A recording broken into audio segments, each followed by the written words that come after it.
نماز میں مکروہ کام، مکروہ کیا ہوتا ہے؟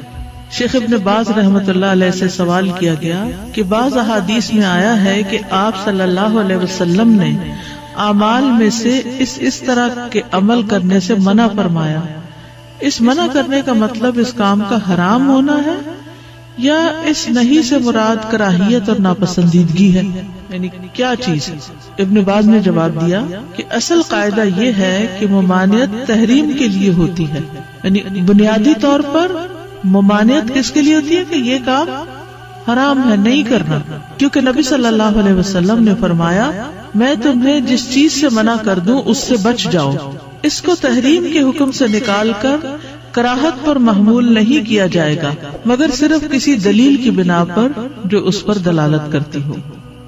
عبادات میں امر و نہی کا قاعدہ۔ شیخ ابن عثیمین کہتے ہیں کہ اوامر کو یعنی کرنے کا حکم جس کو ہے نا امر، دو اقسام میں تقسیم کیا جاتا ہے۔ Number 1 تعبدی اوامر، number 2 تادیبی اوامر۔ تعبدی وہ جن میں عبادت کا ارادہ کیا جائے اور وہ وجوب کے لیے ہوتے ہیں، اور تادیبی وہ احکامات جو آداب اور مکارم اخلاق سے تعلق رکھتے ہیں، تادیبی ادب سے اور تعبدی عبادت سے۔ جن احکام میں عبادت کا ارادہ کیا جائے وہ وجوب کے لیے ہوتے ہیں، لازم ہوتے ہیں، کیونکہ اللہ تعالیٰ نے ہمیں ان کا حکم دیا ہے، جیسے وَاعْبُدُوا اللَّهَ أَقِیمُوا الصَّلَاةَ۔ ان احکامات کو اپنے لیے پسند کیا ہے کہ ہم ان احکام کے ذریعے سے اس کا قرب حاصل کریں، تو ہم پر واجب ہے کہ اگر وہ حکم ہے تو اس کو بجا لائیں، اگر نہیں ہے تو چھوڑ دیں۔ یعنی اللہ نے جو حکم دیا یا ایھا الذین آمنوا کہہ کے، وہ کس لیے حکم دیا؟ کرنے کے لیے حکم دیا، تو اس کو کرنا چاہیے۔ آداب و اخلاق میں امر و نہی کا قاعدہ کیا ہے؟ لیکن اگر وہ احکام آداب اور اخلاق حسنہ سے تعلق رکھتے ہیں اور ان کے اور اللہ عز و جل کے درمیان قرب حاصل کرنے کا کوئی تعلق نہ ہو تو ان میں جو حکم دیا گیا ہے وہ مستحب ہے، جس سے منع کیا گیا ہو وہ کراہت کے کام کے لیے ہوگا، حرام نہیں ہوگا۔ یعنی مثلاً مینرز سے متعلق کوئی چیز ہے، کوئی ادب بتائیے جو ہمارے دین نے ادب سکھایا۔ جیسے آپ کھجور کھا رہے ہیں کھانے کے لیے تو آپ کیا کریں؟ ایک اٹھائیں، لیکن اگر کسی نے 2 اٹھا لی تو وہ ادب کے خلاف ہے، اس نے ایک ناپسندیدہ کام کیا ہے لیکن حرام کام نہیں کیا۔ ٹھیک ہے، پانی پینے کا ادب کیا ہے؟ 3 گھونٹ سے پی، لیکن اگر کسی کو یاد ہی نہیں رہا اور وہ ایک میں ختم ہو گیا، تھوڑا سا پانی تھا اس نے ایک ہی دفعہ میں پی لیا، ایک ہی سانس میں پی لیا، تو یہ حرام نہیں کام کیا اس نے۔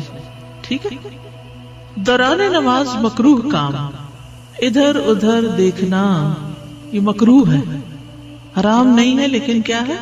مکروہ ہے، کیونکہ یہ نماز کے آداب میں سے، یہ سجدہ یا رکوع یا قیام نہیں ہے۔ اگر کسی نے قیام نہیں کیا تو نماز نہیں۔ ٹھیک ہے، وہ یہ نہیں کہ اس نے مکروہ کام کیا۔ اگر کسی نے سجدہ ہی نہیں کیا نماز میں تو کیا خیال ہے؟ مکروہ کام کیا، اس نے ایک فرض چیز چھوڑ دی۔ حضرت عائشہ سے مروی ہے، کہتی ہیں میں نے رسول اللہ صلی اللہ علیہ وسلم سے نماز میں ادھر ادھر دیکھنے کے بارے میں پوچھا، آپ نے فرمایا یہ ایک جھپٹا مارنا ہے جو شیطان بندے کی نماز سے جھپٹا مارتا ہے۔ یعنی اچھے بھلے کھڑے نیچے دیکھتے ہوئے ایک دم کوئی خیال آتا ہے تو منہ اوپر ہو جاتا ہے اور کہیں نہ کہیں دیکھ بیٹھتے ہیں، تو یہ شیطان نے آ کے اکسایا اور ادھر پھیر دیا۔ آنکھیں بند کر کے نماز پڑھنا، نماز کا ادب کیا ہے؟ آنکھیں کھلی ہوں، لیکن ہم بعض اوقات کیا کرتے ہیں؟ آنکھیں بند کر لیتے ہیں۔ کبھی کیا آپ؟ اکثر ہو جاتا ہے۔ صحیح بات یہ ہے کہ آنکھیں بند کر کے نماز پڑھنا مکروہ ہے۔ پھر دیکھیے ہماری نمازیں کیا ہیں، اتنی پسندیدہ نمازیں ہوگی، نماز میں دیکھ رہے ہیں ادھر ادھر یا سجدے کی جگہ پہ نہیں دیکھ رہے اور آنکھیں بھی بند کی ہوئی ہیں، تو وہ اپنی مرضی کی نماز پڑھ رہے ہیں نا پھر ہم، کیونکہ یہ مجوسیوں کے عمل کے مشابہ ہے کہ جب وہ آگ کی عبادت کرتے تو اپنی آنکھیں بند کر لیتے، ہو سکتا ہے دھوئیں کی وجہ سے کر لیتے ہوں گے یا چمک زیادہ کی وجہ سے۔ ایک قول یہ کہ یہودیوں کے فعل میں سے ہے، اور غیر مسلمانوں کی مشابہت اختیار کرنے کا کم سے کم درجہ یہ ہے کہ وہ حرام ہے، جیسا کہ شیخ الاسلام نے کہا کہ اس کی برائی کو کم از کم بھی فرض کیا جائے تو نماز میں آنکھیں بند کرنا مکروہ ہوگا۔ ہاں اگر کوئی ایسی وجہ ہو کہ آنکھیں کھلی رکھنے سے ارد و گرد کی چیزیں مشغول کر دیں تو نمازی اس وقت اس خرابی سے بچنے کے لیے آنکھیں بند کر سکتا ہے، جیسے مثلاً آپ ایسی جائے نماز پہ کھڑے ہوئے جہاں شیر اور چیتے بننا شروع ہو گئے تصویروں میں، اس کے ڈیزائن میں، یا کوئی ڈانس کرتا ہوا نظر آ رہا ہے، تو پھر آپ سجدے کی طرف دیکھتے ہوئے آپ کیا کریں، اپنی نگاہیں جھکا لیں. جیسے کوئی بھی ناپسندیدہ چیز دیکھ کے انسان نگاہیں جھکا لیتا ہے یا بند کر لیتا ہے تو وہ پھر اسی زمرے میں آئے گا. لیکن اصل اصول کیا ہے کہ آنکھیں کھلی ہوں، نگاہیں سجدے کی جگہ پر ہوں. تو یہ ہے ایک مکروہ کام. نمبر 1 ادھر ادھر دیکھنا، نمبر 2 آنکھیں بند کر کے نماز پڑھنا، نمبر 3 قبلے کی جانب یا دائیں جانب تھوکنا. عبداللہ بن عمر سے روایت ہے، انہوں نے کہا کہ رسول اللہ صلی اللہ علیہ وسلم کو مسجد میں قبلے کی طرف دیوار پر بلغم نظر آیا، اس حال میں کہ آپ لوگوں کو نماز پڑھا رہے تھے. آپ صلی اللہ علیہ وسلم نے اسے خرش دیا، پھر نماز سے فارغ ہو کر فرمایا، جب تم میں سے کوئی شخص نماز پڑھ رہا ہوتا ہے تو اللہ اس کے چہرے کی طرف ہوتا ہے، لہذا کسی کو نماز کے دوران اپنے سامنے کی طرف نہیں تھوکنا چاہیے. یہ بھی مینرز کے خلاف ہے. پہلو پر ہاتھ رکھنا. ابو ہریرہ رضی اللہ عنہ نبی صلی اللہ علیہ وسلم سے روایت کرتے ہیں کہ آپ نے منع فرمایا کہ کوئی آدمی پہلو پر ہاتھ رکھے ہوئے نماز پڑھے. یہ بھی مینرز کے خلاف ہے.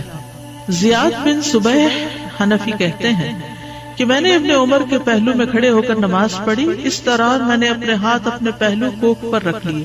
جب وہ نماز سے فارغ ہوئے تو فرمایا، یہ کیفیت نماز میں صلیب سے مشابہ، یعنی یوں رکھ لیں گے تو کیا ہو جائے گا، کراس بن جائے گی. اور رسول اللہ صلی اللہ علیہ وسلم اس سے منع کیا کرتے تھے. دوران نماز بائیں ہاتھ سے زمین پر سہارا لے کر بیٹھنا، یعنی اتحیات پڑھ رہے ہیں اور ہاتھ گھٹنوں پہ رکھنے کی بجائے، ران پہ رکھنے کی بجائے آپ نے کہاں رکھا ہوا، زمین پہ رکھ کے ٹیکا ہوا اور اس پہ بیٹھے ہوئے. ابن عمر رضی اللہ عنہ نے ایک شخص کو دیکھا کہ وہ نماز میں بیٹھے ہوئے اپنے بائیں ہاتھ کا سہارا لیے ہوئے تھا، یعنی زمین پہ ہاتھ رکھے ہوئے تھا. ہارون بن زید نے کہا وہ اپنی بائیں جانب پر گرا ہوا تھا، یعنی بالکل ادھر. تو یہ بھی ادب کے خلاف ہو گیا، آپ سیدھے اسٹریٹ بیٹھے. تو ابن عمر نے اس سے کہا، ایسے مت بیٹھو، اس طرح وہ لوگ بیٹھتے ہیں جنہیں عذاب دیا جائے گا. یہ بیٹھنا ناپسندیدہ ہے. ہاتھ کی انگلیوں میں تشبیک کرنا، یہ ہے تشبیک، انگلیاں انگلیوں میں ڈال دینا، کڑا کے نکالنا. ٹھیک ہے. ابن عباس کے آزاد کردہ غلام شعبہ سے مروی ہے، انہوں نے کہا، میں نے ابن عباس کے پہلو میں نماز پڑھی، میں نے اپنی انگلیوں کے پٹاخے نکالے. جب میں نے نماز پوری کر لی تو انہوں نے کہا، تمہاری ماں نہ رہے، تم نماز ہی میں اپنی انگلیوں کے پٹاخے نکال رہے ہو. ابن عمر نے اس شخص کے بارے میں جو نماز میں انگلیاں ڈال کر تشبیک کرے یہ کہا کہ یہ ان لوگوں کی نماز ہے جن پہ غضب کیا گیا. بعض لوگ ہاتھ پہ ہاتھ رکھنے کی بجائے کیا کرتے ہیں، انگلیوں میں انگلیاں ڈال کے یوں نماز پڑھتے. ٹھیک، کیسے؟ انگلیوں میں انگلیاں ڈال کے اس کے سینے پہ. تو انگلیوں میں انگلیاں نہیں ڈالنی بلکہ ہاتھ پر ہاتھ رکھنا ہے اور پکڑنا ہے اس کو.